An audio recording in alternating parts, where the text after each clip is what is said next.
Alors, on a vu ensemble les propositions de la France lucide au cas par cas, substance par substance. Mais maintenant, il est temps de prendre un peu de hauteur. Quelle est la logique d'ensemble, l'ossature qui relie toutes ces mesures? C'est justement ce qu'on va décortiquer aujourd'hui. L'architecture globale de leur projet. Parce qu'il faut bien le dire, la politique actuelle sur les drogues ressemble souvent à un grand bazar, non?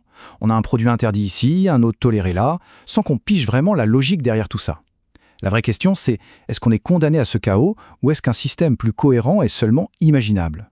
Ce manque de vision, il a des conséquences très concrètes. On pense évidemment à l'incohérence entre certaines substances, à l'hypocrisie réglementaire, à cette gestion au coup par coup, et au final, qu'est-ce que ça donne? Des résultats pour la santé publique qui sont décevants, et il faut être clair, une autorité de l'État qui s'affaiblit face au marché parallèle. Bon, face à ce constat, quelle est la réponse de la France lucide? Leur plan se déploie en 4 temps. D'abord, on va voir la philosophie générale, ce qu'ils appellent la troisième voie. Ensuite, l'outil pour la mettre en pratique, une grille d'analyse universelle. Puis, un principe fondamental, la souveraineté de l'État.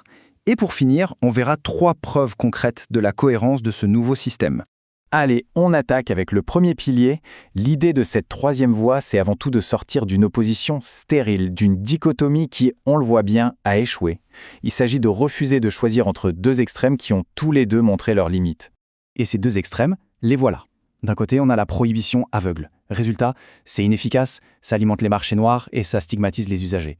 Et de l'autre côté, l'alternative du laxisme marchand. Là, on normaliserait le risque, on privatiserait les profits, mais ce serait la collectivité qui paierait les pots cassés en matière de santé. Bref, ce sont 2 véritables impasses. La troisième voie, c'est donc avant tout une démarche pragmatique. On part d'un double refus. 1. On refuse l'inefficacité de la prohibition totale. 2. On refuse la normalisation via un marché débridé.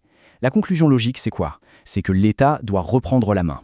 Il doit réguler pour protéger, créer un cadre strict avec un seul et unique objectif, réduire les risques pour tout le monde.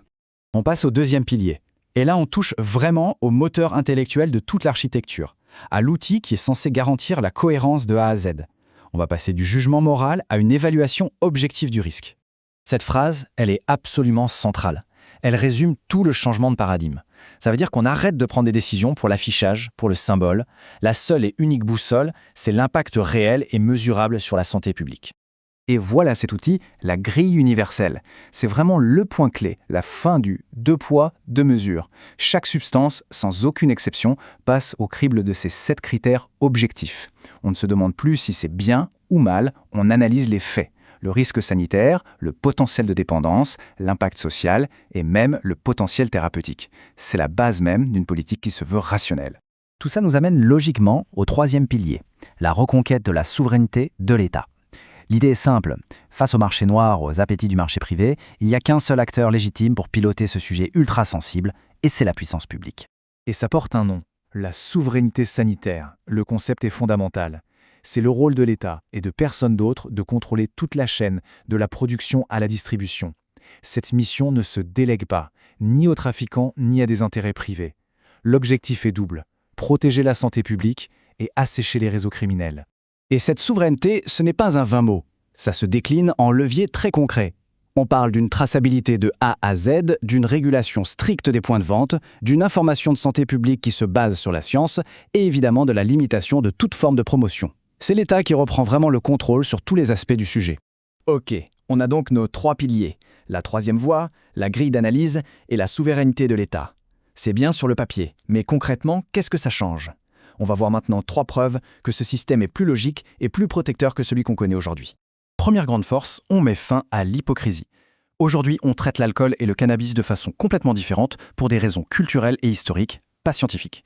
Avec le cadre de la France lucide, c'est terminé. Toutes les substances sont évaluées avec la même grille. La régulation est donc directement proportionnelle aux dangers réels et documentés. C'est tout simplement plus juste et plus logique. Deuxième force, et elle tient en un seul chiffre, 0. 0 compromis sur la protection des mineurs. C'est le principe cardinal, la ligne rouge absolue qui traverse tout le projet. Quelle que soit la substance, la priorité des priorités non négociables, c'est la protection des plus jeunes. Et enfin, troisième preuve de cohérence, et elle est majeure. Le système articule enfin clairement le soin et la sécurité. Fini de tout mélanger. D'un côté, il y a l'usager pour qui la réponse est celle de la santé publique, le soin, le soutien. De l'autre, il y a le trafiquant. Là, la réponse est celle de la sécurité, la sanction, le démantèlement des réseaux. Chaque chose a sa place. C'est clair, c'est net et ça change tout. Voilà pour ce tour d'horizon de l'architecture globale.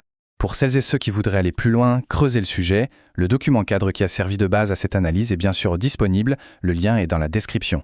On termine avec cette question, qui est finalement au cœur de toute cette démarche.